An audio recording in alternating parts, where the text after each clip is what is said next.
Hello, this is Logan Chipkin, and you're listening to the Fallible Animals podcast. We're continuing our deep dive into critical rationalism, our best theory of knowledge. Last time, we covered a few core concepts of the theory. That scientific theories must be falsifiable or testable. That all intellectual pursuits are fundamentally about solving problems. And that science in particular is about solving problems in our worldview. We do this by guessing an explanation of some aspect of reality for which we previously had no explanation. This guess, this conjecture, is a theory. We then criticize that theory as well as potential alternative theories with every conceivable mode of criticism that we have. This includes, but is not limited to, experimental testing and the gathering of evidence. Those explanations that survive our criticisms we tentatively accept to be the solution to our problem, the explanation of the phenomena of our focus. Because all of our explanations are conjectural, there is no room for absolute certainty in this framework. Future modes of criticism, or just novel evidence, could always render a theory problematic. But if that's the case, does science ever really progress? Is there a direction to the growth of knowledge?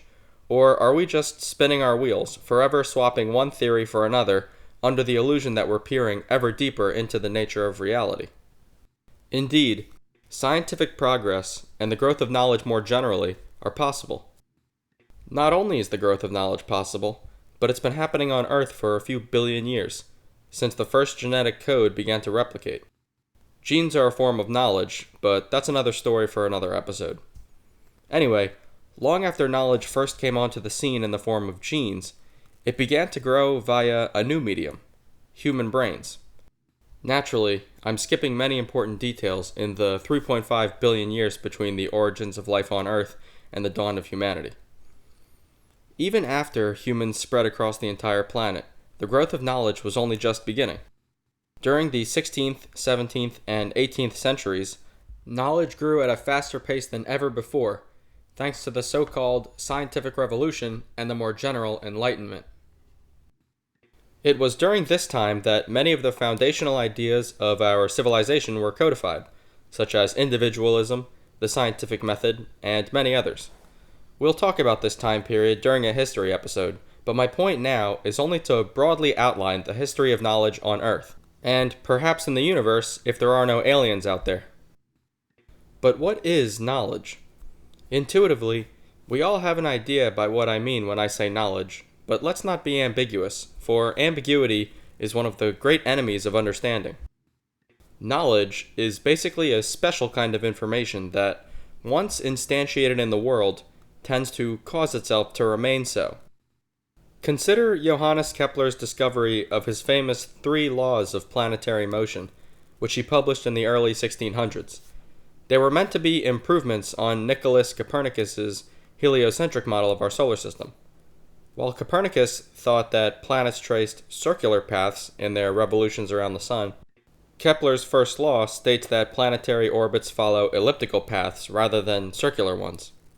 And while our understanding of the motions of astronomical bodies has deepened several times over since Kepler's days, the fact that planets in our solar system follow approximate ellipses rather than circles has held true. I should caveat by saying that in fine enough detail, the planets actually follow a more complicated trajectory, but my point remains so long as we know that Kepler's quote-unquote law is now an approximation. So, that planets in our solar system follow approximately elliptical orbits is a fact about reality. This fact, when recorded in papers, books, or stored in the brains of people, is information. Now, as I'd said, this fact survived centuries of exposure, from 1609 to the time of this recording. It survived not only scrutiny, but also comparison to alternative theories, such as the aforementioned Copernican idea that planets orbit around the sun in circular paths. Kepler's elliptical path idea has traveled across time and space, from 17th century Europe into your ears, wherever and whenever you're listening to this. And this information has not been a passive traveler. It is a cause of its own propagation. Had the idea ever been shown to be false, for example, by contradicting observations of the motions of, say, Venus or Neptune, then this elliptical path idea would have gone extinct, only to be found in the history books. But it's not just in the history books, it's in the science books. So the merits of this idea, namely its survivability in the face of attempts to criticize it, have caused it to remain instantiated in the world. Contrast this with Copernicus's rival idea that planets revolve in circular paths. That idea has been cast to the history books since it eventually failed in the face of criticism. In this case, it failed to account for the astronomical data as compared with Kepler's idea. To reiterate then, knowledge is just sticky information. Once it's instantiated in the world, it causes itself to remain so. Like all good definitions, this refines and reshapes our intuitive notion of knowledge into workable physical terms. Finally, I should say that this definition emerges naturally in our deepest theory in physics, which is called constructor theory. We'll switch gears in the next episode and talk much more about this theory, but I thought I'd mention it now. I've also added a link to the foundational paper on the theory in the show notes page. Can this thing we call knowledge grow? Is our knowledge of how reality works increasing? Are we really understanding ever more of the world as our admittedly conjectural theories rise and fall over the centuries? Consider the example we had just discussed when teasing out the definition of knowledge. Copernicus conjectured that the Sun was the center of our solar system, and that the Earth, and the other planets, revolved around it. This was itself an improvement upon the previous prevailing theory, but for now we're focused on the successor to Copernicus, not his predecessor. So from 1543, when Copernicus published the heliocentric model in his book On the Revolutions of the Celestial Spheres, until 1609, when Kepler published his first two laws in his book Astronomia Nova, our best theory of the solar system was that planets revolved around the Sun in circular orbits. Crucially, while Kepler contradicted Copernicus with respect to the shape of the planets' trajectories, he kept Copernicus's idea that the planets revolve around the Sun in the first place. This may seem trivial, but is in fact crucial to the growth of knowledge. While Kepler was scrutinizing astronomical data, crunching numbers, and ascertaining the patterns underlying the planet's movements, the Italian Galileo Galilei was not only gazing at celestial bodies with his telescope, but he was also studying more terrestrial phenomena, such as swinging pendulums and the dynamics of falling objects. Galileo is famous for a host of contributions, one of which is the popularization of experimental testing as a crucial step in the scientific method. He called such a test a cimento, which translates to ordeal. Actually, although Kepler and Galileo never met, they did correspond and bond over their mutual acceptance of the heliocentric model of our solar system. Their dispositions stood in stark contrast. Kepler was motivated by a religious and even mystical faith that God created an orderly and mathematical universe. For Kepler, the sacred and the mathematical were one and the same. Galileo was much more grounded in his approach to science, working to solve problems for their own sake rather than for some divine purpose. And while Kepler had almost become a Lutheran minister, making him quite literally the church boy of the pair, Galileo had always been a heretical type. He never finished his degree, but nevertheless became a brilliant academic lecturer, becoming known for his wild, biting lectures. He also had a taboo love affair with a much younger woman. Kepler, meanwhile, was too physically impaired to even work most jobs, thanks to a smallpox episode from his childhood. Small wonder it was Galileo and not Kepler who famously clashed with the Catholic Church. In one of his letters to Kepler, Galileo wrote, "I wish we could laugh at the extraordinary stupidity of the mob. What say you about the foremost philosophers of this university, who with the obstinacy of a stuffed snake, and despite my attempts and invitations 1,000 times, they have refused to look at the planets, or the moon, or my telescope?"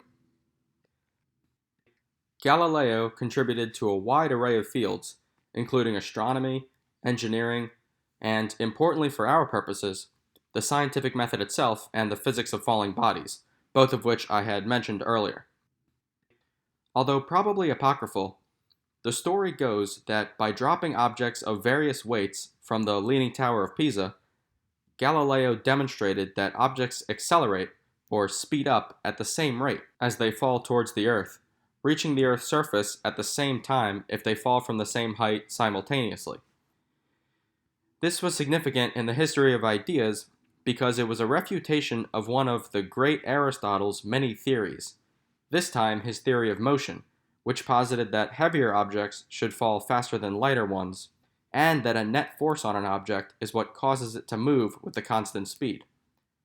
This was one of several episodes during the Scientific Revolution and Enlightenment period in which an idea of Aristotle was challenged and overturned by innovative thinking and rigorous scientific methodology.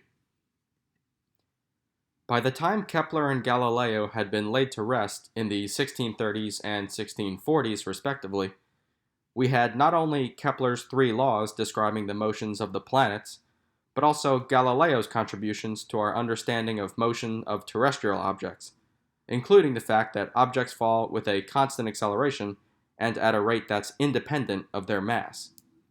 And Galileo formulated other important principles, such as the so-called principle of relativity, which is that the laws of motion are the same for all non-accelerating frames of reference.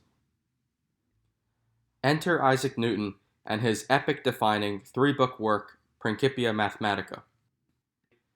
Published in 1687, the Principia is a detailed account of the so-called classical mechanics, humanity's first successful universal theory.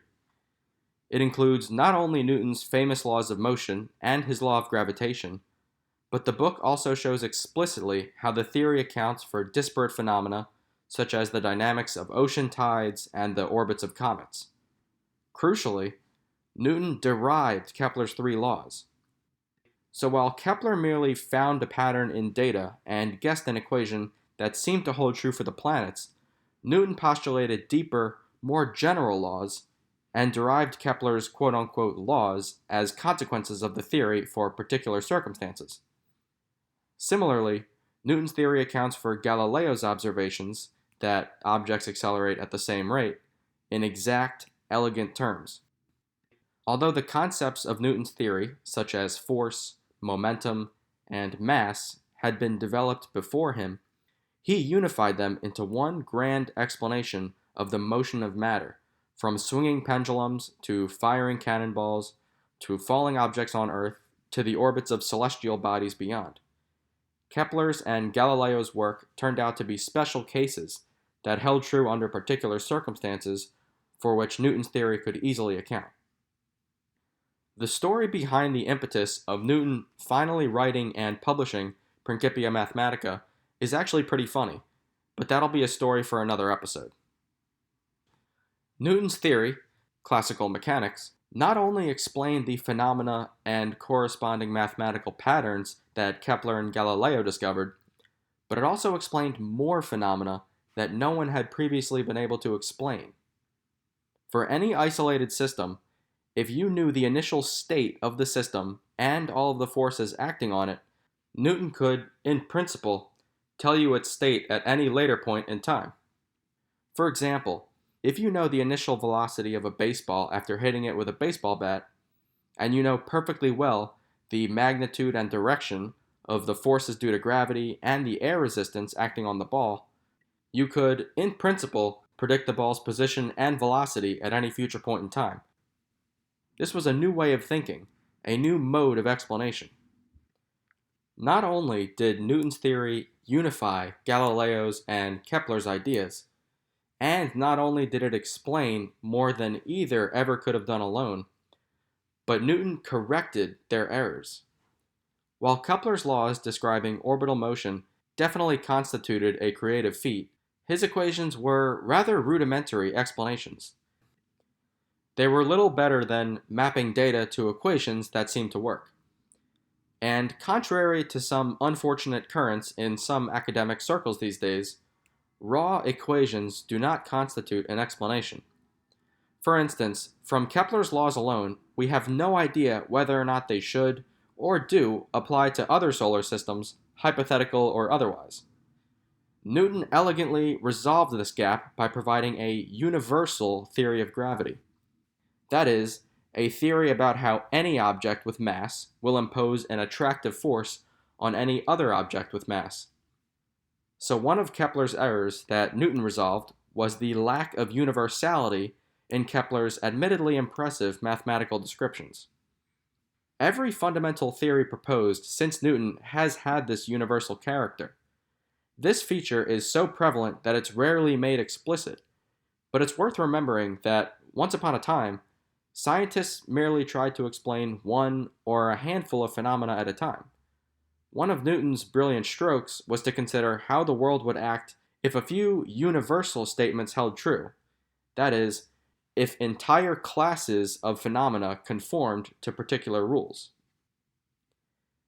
And notice that Kepler's contribution instigated further questions.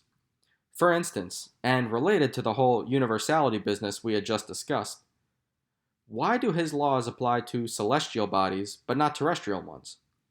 Why, in other words, do cannonballs and clouds and ships not follow Kepler's laws? These questions would not have even been conceivable before Kepler produced his laws. And then, when Newton answered these questions, and others, questions were raised about Newton's theory. For example, people asked, what is this gravitational force of which he speaks? By the way, this fact that new theories always cause new questions to emerge is always used by skeptics of many of our best theories as a kind of weapon, both now and historically. The argument goes along the lines of, but your theory can't explain X, or your theory can't define Y even though it makes reference to it. If this reminds you of the God of the Gaps argument, that's because the God of the Gaps argument is a special case of the one to which I'm referring.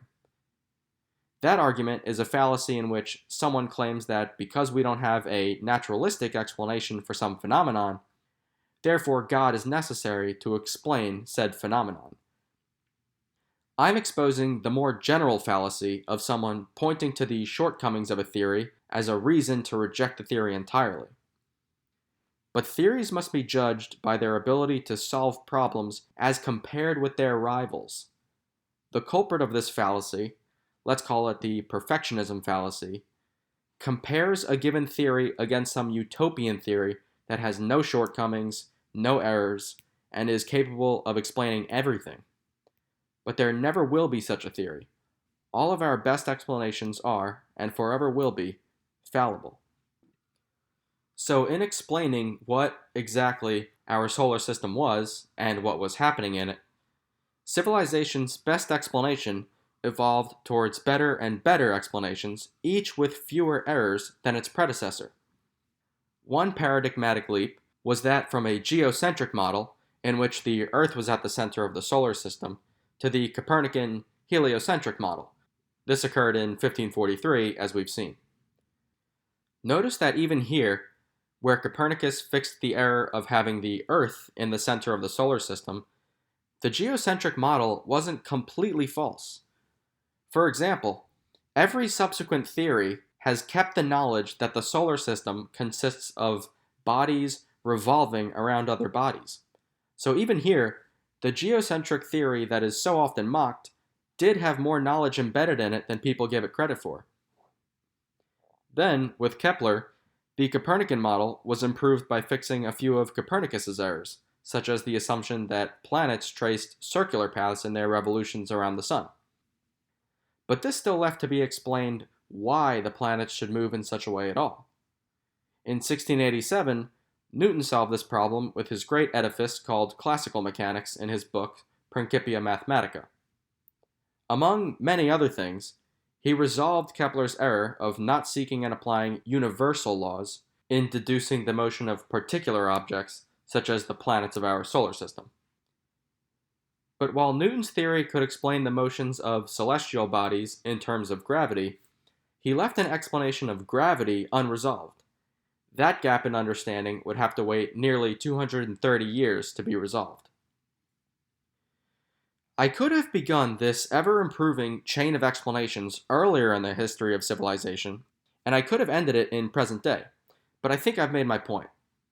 In explaining some aspect of reality, we conjecture a theory or an explanation. Even if successful, that explanation will inevitably have gaps, errors, and shortcomings. These gaps, in turn, require a new explanation that accounts for everything that its predecessor could account for, plus a resolution of the errors of its predecessor.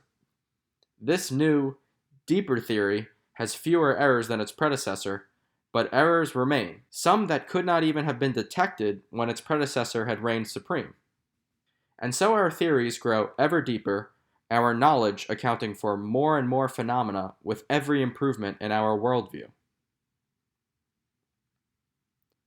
Last episode, I said that I wanted to cover the rival theories to critical rationalism and explain why they're wrong. And I will get to that soon, but I think we've covered enough ground today. And for the next episode, I want to mix it up a little bit and switch from epistemology to physics. I promise we'll return to critical rationalism and this business about its rivals soon. But I'd like to introduce our deepest theory in physics, which is called constructor theory, as I very briefly mentioned earlier. It's a more all-encompassing theory than any theory that has come before it, and I'd like to tell you about it. In the show notes page, I've included links to both the foundational paper on constructor theory and also a transcript of a lecture given by Karl Popper entitled Objective Knowledge. Thank you for listening. I'm your host, Logan Chipkin. You can follow me on Twitter, @ChipkinLogan, and you can read some of my articles on www.loganchipkin.com. If you like this episode, please consider subscribing and sharing. Let's get these ideas out there. Thank you and have a great day.